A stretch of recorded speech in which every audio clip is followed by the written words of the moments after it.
My introduction to public service, I think I was in my late 20s. I started working in this neighborhood. The good things that are happening in our country are happening in communities and cities like this. As I think about our current president, I don't think he knows that there are people all across this country that live in communities like this one, just wanting to be engaged. Senator Corker has tangled publicly with the president from his own party. The president has great difficulty with the truth. You supported the president. Do you regret that now? What do you think?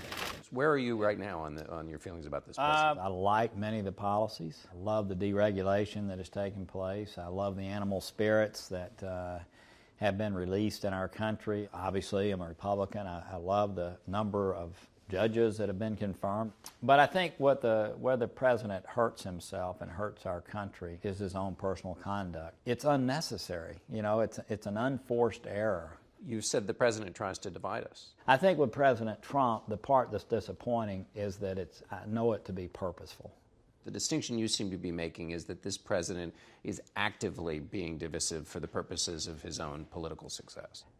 He might say that himself. I mean, I think that's self-evident. And so when people say, he's a little rough around the edges, he's got some tweets that you may not like, but he's passed tax cuts, there's no real cost to his rougher side of his nature. I speak out because, yes, I do think there's a cost. I think there's a cost to our young people throughout the country. I think there's a cost to just the way people are relating to each other.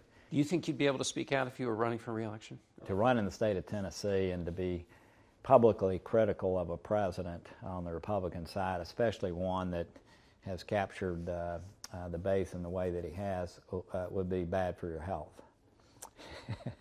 Is that the pressure all your colleagues you leave behind face? I've been told by candidates who did run in campaigns this year that no one asked them about any issues to speak of on our side of the aisle.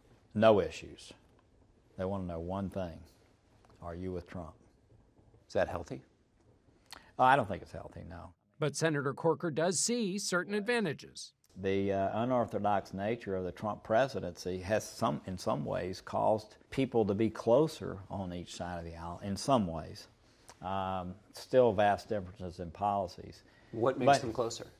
Well, it's sort of like everybody's in the same boat, right? The same boat, but he says still unable to take a hard vote. United States senators don't want to cast a tough vote on the fiscal crisis facing the country. Here's what happens, John, is somebody will have some, well, God, I don't want to vote on that. If we have to vote on that, then I'll have to take a position on it, and boy, we're hired to vote. I mean, you know, express yourself. It used to be the deficit was the conversation. It was the centerpiece. It was the focus, and it seems to have gone silent, and this has some real cost. We spend the entire year working on this appropriations process, which deals with 35%, let's say, of what we spend as a nation, and we don't spend a single day on the rest of it, which is what is going to be our undoing, right?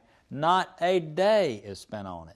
That's what you call majoring in the minors. It's just not on the American people's mind, and it's sad. We're harming the next generation. The greatest privilege has been a crisis Senator Corker now won't be in the Senate to help confront as he returns home here to Chattanooga. So do you know exactly what you're going to do now? I do not. Is the political elected office stage of your life over? I would rule nothing out at this time.